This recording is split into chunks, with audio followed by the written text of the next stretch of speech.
bulwark of the American form of government is education. For true democracy can exist only among a people prepared from childhood for the responsibilities of citizenship.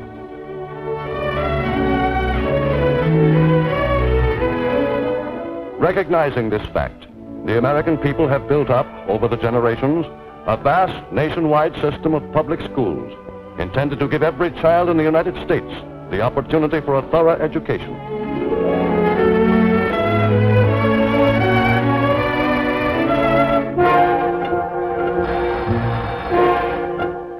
To erect public school buildings as imposing as local resources will allow has become a matter of civic pride in most American towns and cities, for they serve as monuments to the social and financial standing of the community.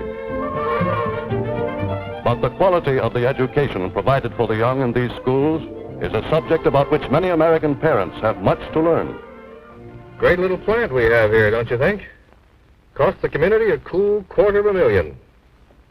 Mighty impressive from the outside. Ever visited any of the classes in there?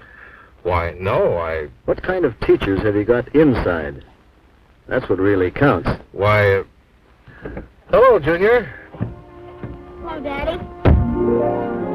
Today, the gravest crisis education in the United States has ever faced centers around the American teacher, one of the hardest working and least appreciated of public servants. Those interclass debates take a lot of extra work, don't they? If it were just the debates, I wouldn't mind. But look, I'm teaching 5 sections of English, advising the editor of the school paper, and directing the senior class production of Romeo and Juliet. Well, the principal's got a little surprise for you. The history teacher's getting married, and you're supposed to take over 2 of her classes. What does this town expect for $1,700 a year? Well, there must be a better way of earning a living than teaching, and I'm going to find it.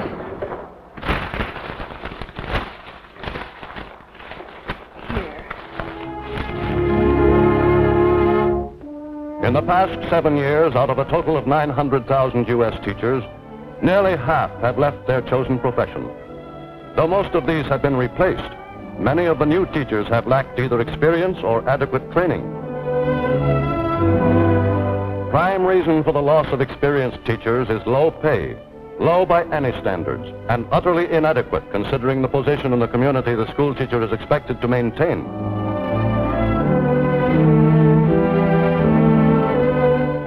Those remaining in the profession do so only at a sacrifice.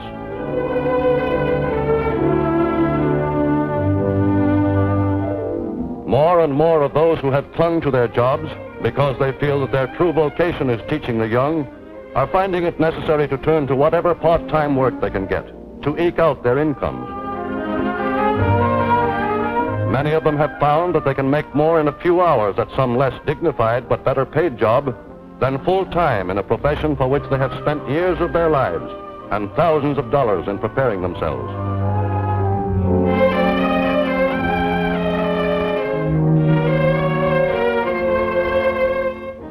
In the scale of financial rewards, teaching stands well below the skilled trades and far below any other profession.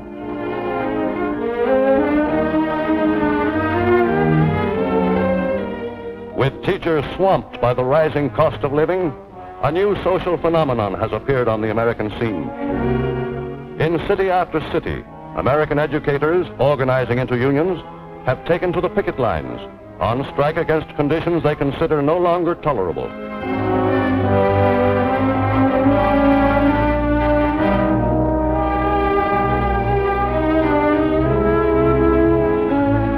Everywhere, local school boards are being obliged to face a problem which in many cases is not theirs alone, but that of their state governments as well. Certainly our town must pay its teachers better. If we expect to give our children the right kind of teachers, but we can't raise salaries without raising taxes. And we can't raise taxes without the state legislature passing a new law permitting it. Even the highest average annual salaries teachers feel are inadequate. In some states, they are far below any reasonable living standards.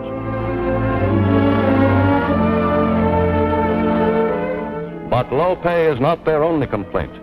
They feel keenly the lack of respect and the social discrimination they find in the average community. How about asking Bert Hoskins to join the lodge? Hoskins? You mean the chemistry teacher in the high school?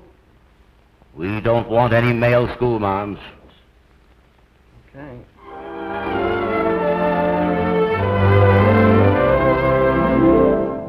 Another great source of dissatisfaction among educators is the constant criticism of the teacher's personal life by self-righteous meddlers who, in every community, regard supervision of her private affairs as their prerogative.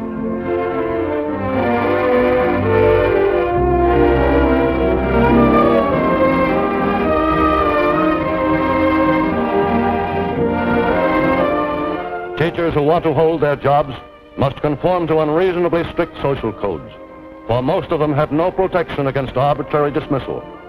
Miss Ellsworth, it has been called to my attention by several of our taxpayers that at a party last Saturday night, you were seen to accept a glass of beer.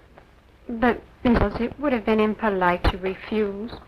Everyone else... This town expects a higher standard of deportment from its teachers, Miss Ellsworth. Please do not, under any circumstances, allow this to happen again. That is all. Because teaching as a career has so many serious drawbacks, fewer and fewer people are being attracted to it. In state normal schools and teachers' colleges today, the number of prospective educators is less than half of what it was 5 years ago. Not enough of them are being graduated to fill more than a third of the teaching positions currently unfilled. With the supply of qualified teachers steadily dwindling, while public school enrollments are steadily increasing, American education is being placed in grave jeopardy for years to come. In recent years, U.S. schools have been forced to hire some 125,000 emergency teachers who lack the qualifications ordinarily required in their states. Some of them never got beyond the primary grades, and most of them have had no professional training for their jobs.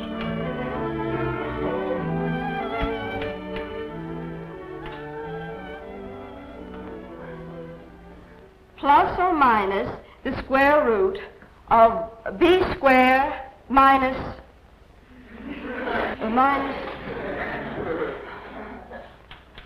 I know this will come out right in a minute.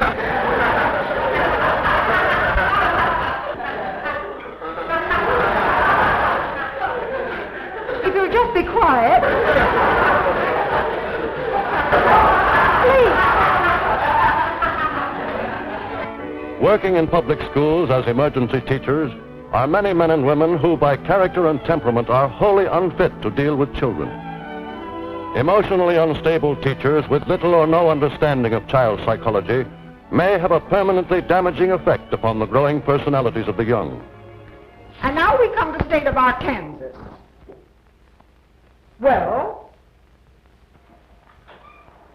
Please, it is pronounced Arkansas. What's that? Please, it is pronounced Arkansas. I know because I used to live there. How dare you correct my pronunciation? Come up here this instant, you little upstart. I'll show you who's teaching this class. Aware of what has been happening in American education, such organizations as the National Education Association, with its nationwide membership of experienced and conscientious teachers, have long been working to prevent a grave situation from developing into a catastrophe.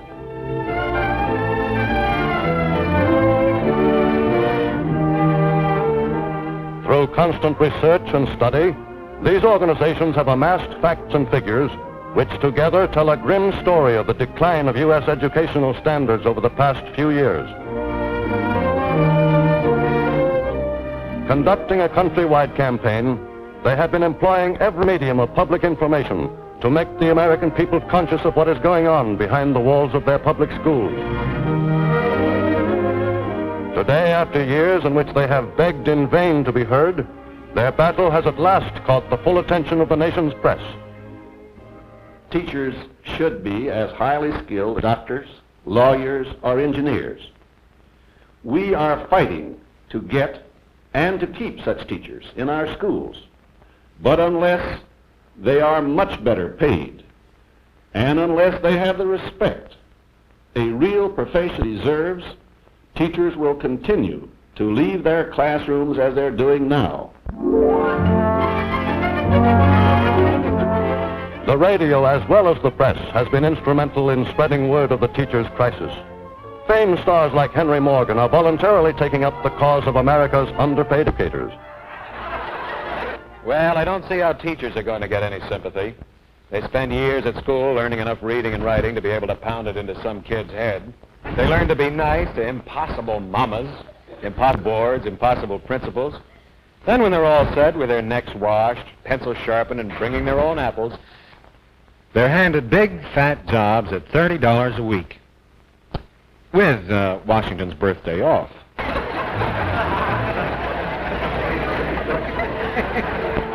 In the nation's capital, the United States Chamber of Commerce is lending its resources to aid in the battle to save American education.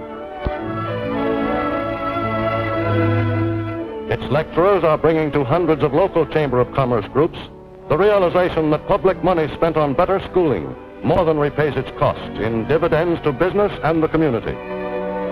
For statistical evidence shows that superior education means superior purchasing power. In those states in which educational standards are lowest, economic standards show the least tendency to rise. Poor schooling deprives people of economic opportunity and perpetuates poverty, which in a vicious circle prevents improvement of the community's educational standards.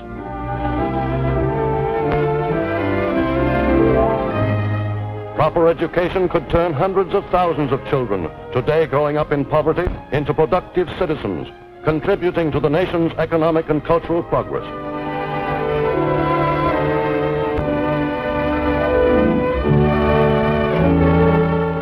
In Congress, bills designed to equalize educational opportunity by providing federal aid for the states have won bipartisan support.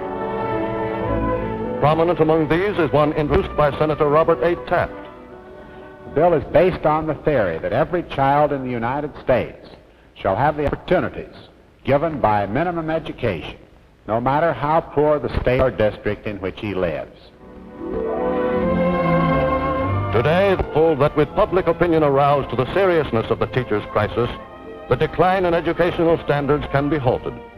A process which must begin with the restoration of the teaching profession to dignity and self-respect. For there is no substitute for the stimulating teacher, capable of developing in the young the kind of critical, examining intelligence which makes them valuable citizens. Of course, there's no chance of getting the atomic energy plan adopted. You never could get all the nations to agree on it. Why do you think so? Oh, everybody knows that. And who do you mean by everybody? Why, people. That's what people say. Does this remind anyone about the form of our federal government after the American Revolution? A lot of people said the states could never agree on a constitution. But some people thought they could, and they finally did. So when everybody says a thing, that usually means not everybody, but somebody. I see what you mean. Then before we believe anything, shouldn't we always ask ourselves first, what evidence do I have that this is true? Just what people say is never enough. To drive home the fact that good schools are more vital today than at any time in the nation's history, Dr. James B. Conant, president of Harvard University, has been addressing community groups across the land. Our system of public education in the United States is one of the unique features of the free society we have developed on this continent. The uniqueness of our American system lies in its flexibility and its democratic spirit, as contrasted with systems of universal education which have grown up in European countries. We may speak of it as uniquely democratic in its nature. Our public schools are ladders of opportunity. The nation cannot afford to leave undiscovered and undeveloped our greatest source of wealth, the talent of each new generation. In this technical age and this contracted world, our public schools, as never before, should be of vital concern to every thinking citizen. Today, the nation's leaders are agreed that only an early and equitable resolution of the teacher's crisis can enable education to fulfill its great responsibility. The proper shaping of the minds and characters of the young, who must meet intelligently the challenge of tomorrow's world. Time marches on.